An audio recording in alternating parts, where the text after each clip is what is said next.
Hey guys, you asked and you shall receive. The first thing that I need everyone to do is to make sure that they know their skin type. There's three different types of skin. There's your dry, there's your oily, and there's your combination, which is a mixture of oily and dry. I am very oily skinned. As you can tell, I have some oils peeking through. It's midday on a Sunday, and that's just natural for me. But that's going to really help you in your journey to being able to discover what you need for your face. Your face will also change, or your skin can also change with the seasons. So it's not uncommon for you to have to switch up your type of makeup that you use throughout the year. Regardless of any sort of combination, oily or dry skin, it's always very important that you use a sunscreen. And so I'm going to show you the sunscreens to use for each different skin type. I have some with me today. My favorite one that I like to use is the Differin, and I will put all of the links below. I get my stuff on Amazon, but this one is really good for oily skin because sometimes sunscreens can actually interact with your foundation and your concealer and break things up. A good one for combo and dry skin would be the Glow Screen. You can actually use this for dry skin as well, dry skin. But I did try this on me because I wanted to see what it was like, and I found that it did break up my makeup a little bit because I do have natural oils that come through, but it does give you a pretty glow to your skin, and you can actually wear this one on days that you aren't wearing any makeup.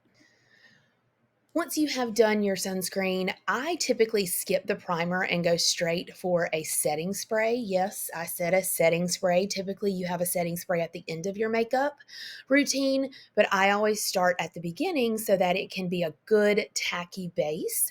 The one I like to use is the Stay Matte by Rimmel. This is the one I use at the beginning of mine. I also use the Urban Decay All Nighter. I will do one of those sprays, and then I have the Maybelline that I will add in the comments that I typically use, but this was on sale during the Ulta 21 Days of Beauty. That's another tip, is to watch out for the 21 Days of Beauty. They come 2 times a year and they typically have really good deals. And so I love the Holy Grail All Nighter spray. And so I make sure that I pick that up every time we have it. Another thing, if you are dry skinned or combination, is the Bobbi Brown. This is amazing. I believe it's called the Vitamin Enriched Face Base. I use this when I feel like I'm a little bit dehydrated in my face, but I can't use it all the time. Like in the summer, it won't allow me to use it because I'm way too oily, but I can get away with it in the winter whenever I'm a little bit more dehydrated in my face. You also have to remember there's a difference between dry skin and dehydrated skin. And obviously, you're going to hydrate your skin by drinking a lot more water and putting on products like this or some sort of moisturizer. When you're getting ready in the morning, you can also put on these Pixie eye patches. They are amazing. You just take a couple of these and put them on. So as you're doing your hair or right when you get out of the shower, right before you go to bed, these are really good for hydrating and they have vitamin C in them. I typically use a different eye gel at night, and I will show you that routine in a later video. I don't like to put eye creams on when I'm doing my makeup first thing in the morning because it tends to break up my concealer. And I use a very matte concealer. And so those of you that have dry skin may not use that. So that might be a good option for you. If I want to do a no makeup look for a day, I will use this Lumi Glotion. Yes, it does have a shine feature to it, but typically I can put this on and maybe put some setting powder around my oily areas, and this gives me a really pretty glow.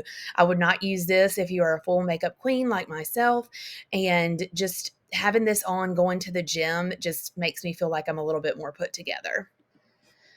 So yeah, that was the first video on how to prep your skin.